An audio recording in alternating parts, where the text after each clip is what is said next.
खरंच माणसापेक्षा राजकारण आणि सत्ता महत्वाची आहे का? कारण या सगळ्या परिस्थितीत ज्यावेळी ही परिस्थिती कधी करावी की ज्यावेळी महाराष्ट्राला नेतृत्वच नाहीये. महाराष्ट्राला सध्याला नेतृत्व आहे. राज्याचे मुख्यमंत्री जे आहेत देवेंद्र फडणवीस ते सक्षम आहेत. उपमुख्यमंत्री एकनाथ शिंदे आहेत. आणि अशा वेळेस तुम्ही निर्णय हा उशिरा सुद्धा घेऊ शकत होता, शांतपणे घेऊ शकत होते. त्याच्यानंतर अजितदादांचा 10वा झाल्यानंतर या गोष्टी होऊ शकत होत्या. पण एवढी घाई कशासाठी? नक्की इथं उपमुख्यमंत्रीपद जे आहे ते महत्वाचं होतं की पक्ष हातातून जाईल याची भीती? पक्ष नक्की कोण चालवतंय हा प्रश्न तयार होतो. कारण शरद पवारांना सगळ्या गोष्टींची माहिती असते, मात्र ज्यावेळेस अशी उत्तरं द्यायची असतात, याच्यापासून वाचायचं असतं आणि फॅमिलीमध्ये डिस्प्यूट तयार करायचे नसतात, त्यावेळेस शरद पवार सोयीस्कररित्या हे उत्तर देतात. इथे पक्ष शरद पवारांकडे जाईल अशी भीती वाटते का? आणि असं होण्याची शक्यता खूप जास्त आहे. कारण राष्ट्रवादीमध्ये दोनच नेतृत्व होते. म्हणजे शरद पवारांनंतर कोण असं ज्यावेळेस विचारलं जायचं त्यावेळेस शरद पवारांनंतर कोण याचं उत्तर फक्त एकच यायचं, अजितदादा, अजित पवार. महाराष्ट्राचं राजकारण हे सुसंस्कृत राजकारण असं म्हटलं जातं, ज्याच्यामध्ये सत्ता आणि खुर्चीपेक्षा माणसाला जास्त महत्व दिलं जातं. नमस्कार, माझं नाव आशिष सूर्यवंशी आणि तुम्ही पाहताय टाइम्स नाऊ मराठी. आज संध्याकाळी महाराष्ट्राच्या उपमुख्यमंत्रीपदी सुनेत्रा पवार या विराजमान होणार आहेत. काही दिवसांपूर्वी 2 दिवसांपूर्वी अजित पवारांचं अपघाती निधन झालं. विमानाचा अपघात झाला आणि ज्यात अजितदादांना जावं लागलं. सध्याला राज्याची जर परिस्थिती पाहिली तर सध्याला राज्याच्या परिस्थितीत महाराष्ट्राला एक मुख्यमंत्री आहेत आणि 2 उपमुख्यमंत्री होते. त्याच्यातले एक अजितदादा होते आणि अजितदादा गेल्यानंतर आता ती खुर्ची जी आहे ती खुर्ची रिकामी झाली आहे.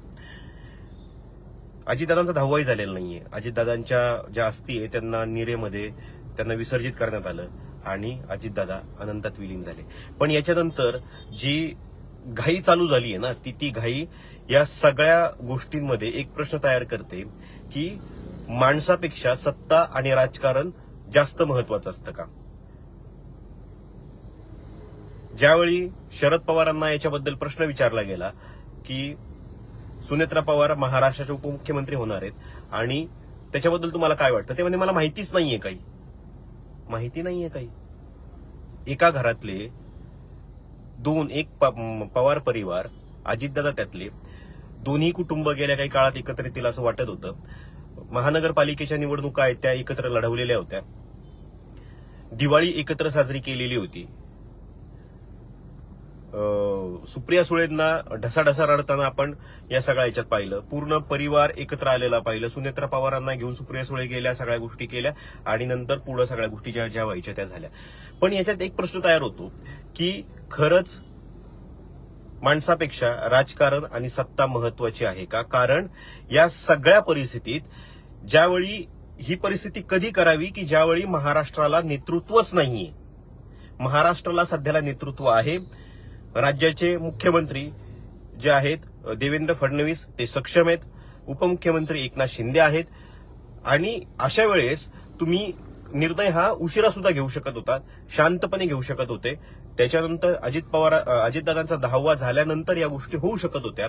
पण एवढी घाई कशासाठी?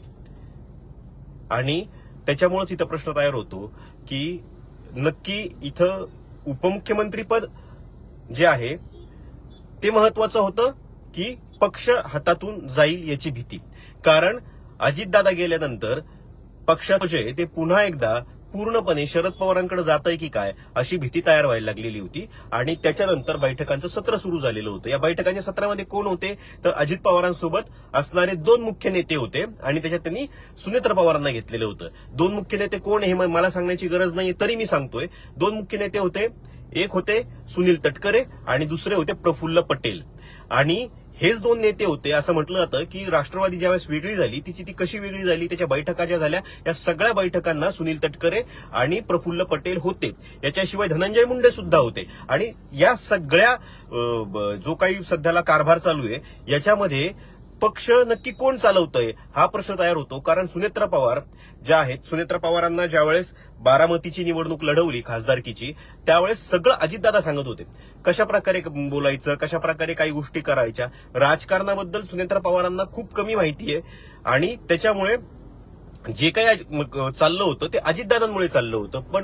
पण आता अजितदादा गेल्यानंतर हे सगळं जे काही गणित जमवलं जातंय, हे गणित कोण जमवतंय? कारण ज्यावेळेस शरद पवारांना याच्याबद्दल प्रश्न विचारला गेला, शरद पवार बोलले की मला याच्याबद्दल काहीही माहित नाहीये. आज शपथविधी होतोय मला माहित नाहीये, कोण शपथ घेणार आहे हे मला माहित नाहीये, उपमुख्यमंत्री कोण असणार हे मला माहित नाहीये. असं होईल असं वाटतंय तुम्हाला? मला तरी वाटत नाही की असं होईल. कारण शरद पवारांना सगळ्या गोष्टींची माहिती असते, मात्र ज्यावेळेस अशी उत्तरं द्यायची असतात, याच्यापासून वाचायचं असतं आणि फॅमिलीमध्ये डिस्प्यूट तयार करायचे नसतात, त्यावेळेस शरद पवार सोयीस्करित्या हे उत्तर देतात.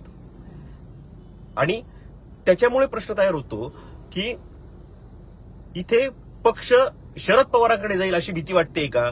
याच्यामध्ये मुख्य नेते जे आहे सुनील तटकरे आहेत, त्याच्यानंतर प्रफुल्ल पटेल आहेत आणि आता सुनेत्रा पवार आहेत.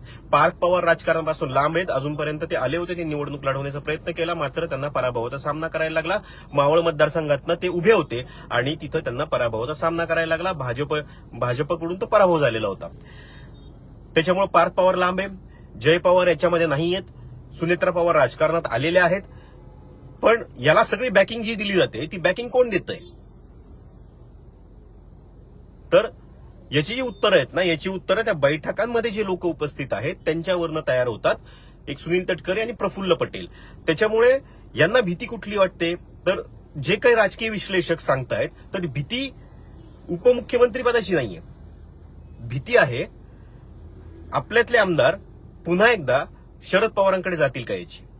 आणि असं होण्याची शक्यता खूप जास्त आहे. कारण राष्ट्रवादीमध्ये दोनच नेतृत्व होते. म्हणजे शरद पवारांनंतर कोण असं ज्यावेळेस विचारलं जायचं त्यावेळेस शरद पवारांनंतर कोण याचं उत्तर फक्त एकच यायचं, अजितदादा, अजित पवार. आणि याला कारण होतं पक्ष चालवण्याची जी माहिती होती ती अजितदादांकडे होती. लोकांशी कनेक्ट जो होता तो अजितदादांचा होता. राज्यातल्या प्रत्येक प्रश्नाबाबत अजितदादांना माहिती होतं. सहकार असेल, दूध संघ असेल, सहकारी सोसायट्या असतील, ग्रामपंचायत असेल, महानगरपालिका असतील किंवा कुठलेही मंत्रालयाच्या अखत्यारीतले जे काही निर्णय असतील याबद्दल अजितदादांना सगळ्या गोष्टींची माहिती होती. अधिकाऱ्यांना फाईल्यावर घेण्याचं काम अजितदादा करायचे. प्रत्येक खात्यामध्ये कुठं कसं काम चालतं, कुठल्या फाईली कशा जातात हे सुद्धा अजितदादांना माहिती होतं. हेच नाही, अजितदादांचा ज्या दिवशी मृत्यू झाला आहे त्याला सुद्धा त्यांचं कामच कारणीभूत आहे याचा पण आपण विचार केला पाहिजे. एका फाईलसाठी अजितदादा थांबले आणि त्या फाईलमुळे अजितदादांना जावं लागलं. दोन गोष्टी होत्या. एक तर अजितदादांचे जे ड्रायव्हर होते त्यांनी सांगितलं होतं की आपण आज रात्रीच पुण्याला निघून जाऊ, आज आपण थांबायला नकोय. मात्र अजितदादांनी ऐकलं नाही, कारण एक फाईल यायची होती. ती फाईल जी होती त्या फाईलसाठी अजितदादा थांबले. त्या फाईलवर सही करणं गरजेचं होतं आणि त्याच्यामुळे हे जे काय आहे हे घडलं असं म्हटलं जातं. कामासाठी कामाचा माणूस गेला, चुकीच्या वेळेला गेला. पण आता त्याच्यानंतर असणाऱ्या माणसांनी किमान ती वेळ तरी समजून घेतली पाहिजे की कुठल्या वेळेला कुठली गोष्ट आपण करतोय. महाराष्ट्राचं राजकारण हे सुसंस्कृत राजकारण असं म्हटलं जातं, ज्याच्यामध्ये सत्ता आणि खुर्चीपेक्षा माणसाला जास्त महत्व दिलं जातं. आर पाटलांबद्दल आपण पाहिलंय की फक्त एक चुकीचा शब्द निघाला तर आर पाटलांनी खुर्ची सोडून दिलेली होती.